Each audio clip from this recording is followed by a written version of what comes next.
There are extremely few people who have a job as difficult as that of Israel's Prime Minister, Bibi Netanyahu. Listen to what he had to say about the challenges that Israel faces in their war against the monsters of Hamas after October 7th in an interview he had just a couple days ago with American radio host Mark Levin. Let's talk about Gaza. You've been trying to get these hostages out since day one. You're dealing with monsters. These are terrorists. The things that they did to your people are indescribable. They're so bad that I'm not allowed to play the videos on television. We can play the black and whites of the Holocaust, but we can't play the video of what took place on October 7th. These are the people you're dealing with. You're trying to get your hostages back. You're trying to get the bodies of those they murdered back. How's that going? And how's that going to go, do you think? Well, the only reason it's not finished is because they have the hostages. And we are doing everything we can to not to cause them harm. They took 255 hostages on day one. I mean, they invaded our kibbutzim, our villages, our towns. They shot babies close range. They burned babies alive. They raped women and then slaughtered them. They beheaded our men. And they took these innocent people hostages, grandmothers and their grandchildren. Monsters, okay? These are not the accidental civilian casualties that accompany every war, everywhere.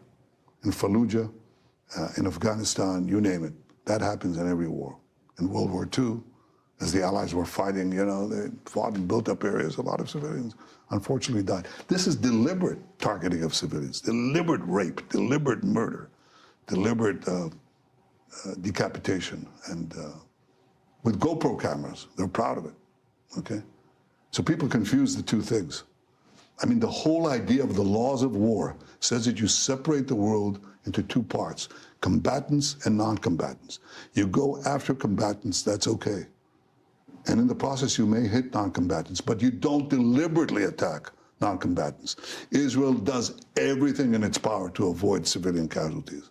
Hamas does everything in its power to have civilian casualties. Civilian casualties on our side when they rocket our cities, and civilian casualties on their side when they prevent the civilian population, the Palestinian population, from leaving the combat zones. So we send millions of text messages, phone calls, leaflets, get out of the war zone because we don't want you to be hurt. Hamas shoots them. They try to leave, they shoot them. They shoot their own people in order to have Western media cover this and say, what are the Israelis doing? And this is horrible. Two things are horrible. One, civilian deaths are horrible.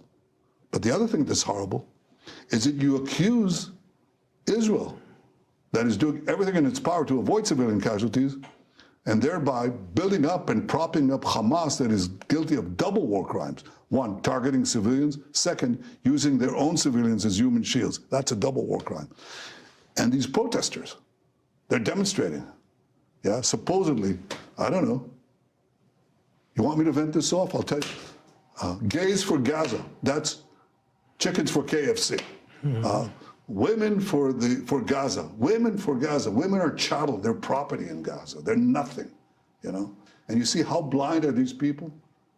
They're supporting rapists, murderers, mass murderers, killers, subjugators of their own people, arms of Iran, and this radical thing. Okay, so we have to fight that too. It's not merely the battle on the battlefield that we have, but also fighting this. Now you asked me, that's a detour from the question you asked me, but I had to vent this out because you can't, you don't think the rot has penetrated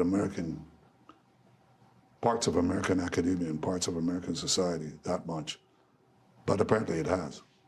And this is a time for correction because in the Middle East, everybody knows the truth. They know the truth. So what happened here? We had 255 hostages, okay? We liberated, we returned to Israel 148 that are alive, 205 altogether, 205, most alive, some dead. And we've got 50 left. 20 are alive, 30 are not alive. And I intend to get all of them back. To do that, we we're now negotiating a deal which would give us half the hostages, living and the dead, for 60 days ceasefire. We're working on it. I worked on it with President Trump on this visit, and I hope we get it. I want as many saved. And in the process, we hope that we can get an arrangement where we can bring humanitarian aid to the civilian population without having Hamas loot it. That's what they do. They loot it, jack up the prices, and use the money to recruit 14, 15-year-olds to their terror army. I hope that changes. So we're working on it, but I think we'll end up meeting all our goals, achieving the release and safe return of our hostages, all of them, destroying Hamas. They're not going to be there any more than the Nazi SS would be left in Germany, and ensuring that Gaza doesn't pose a threat to Israel anymore. I'm confident we'll achieve that. That's more or less the last stronghold of Iran in our neighborhood, except the Houthis.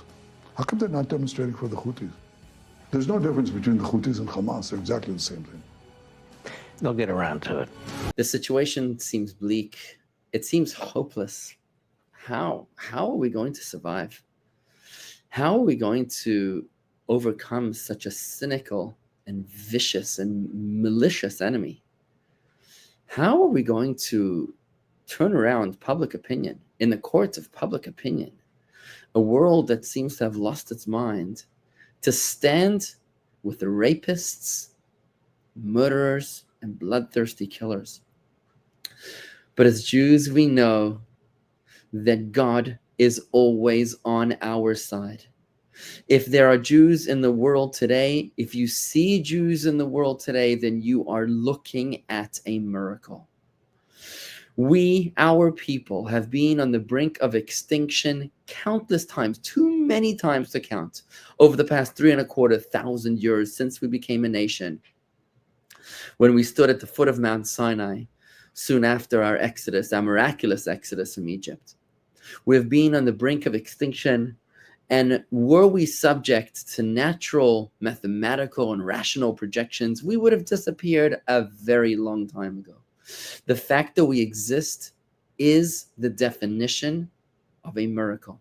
It was David Ben-Gurion who said that in Israel, to be a realist, you've got to believe in miracles. We managed to outlive the Babylonians, the Assyrians, the Romans and the Greeks, the Egyptians, the Crusaders, the Cossacks, the Nazis, and all the haters in between. And now we're going to overcome these fanatic jihadi militants as well. It's only a matter of time, because those who stand with the Jewish people are blessed, and those who curse the Jews are cursed. There's nothing that can be done about that. It is a biblical commandment. And the Torah commands us, the Torah promises us that as the chosen people, we will certainly outlive all of our enemies. It's an amazing promise that God made to Jacob. When Jacob was promised by God that his children would be as numerous as the sands, the blessing was that his children would be as many or like the sands of the sea. Now in Hebrew, the prepositions are not as clear as they are in English. When it says that your children will be like the sands of the sea, does that mean quantity or does that mean quality? Our sages, Maimonides actually explains that it's not a measure of multitude, it's a measure of aptitude. That just like the sand is trod upon by all, so too the descendants of Jacob, the children of Israel, will be persecuted by almost all the nations of the earth.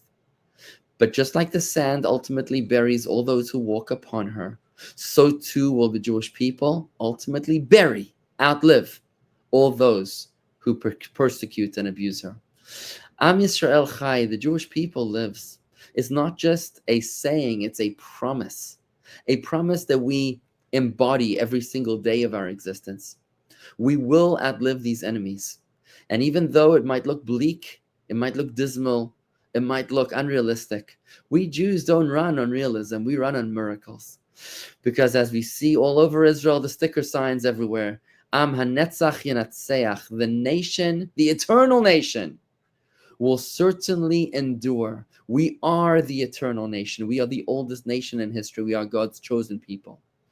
And therefore, we turn to our Father in heaven knowing, with the assurance, with the confidence that we will outlive these enemies too. It's only a matter of time.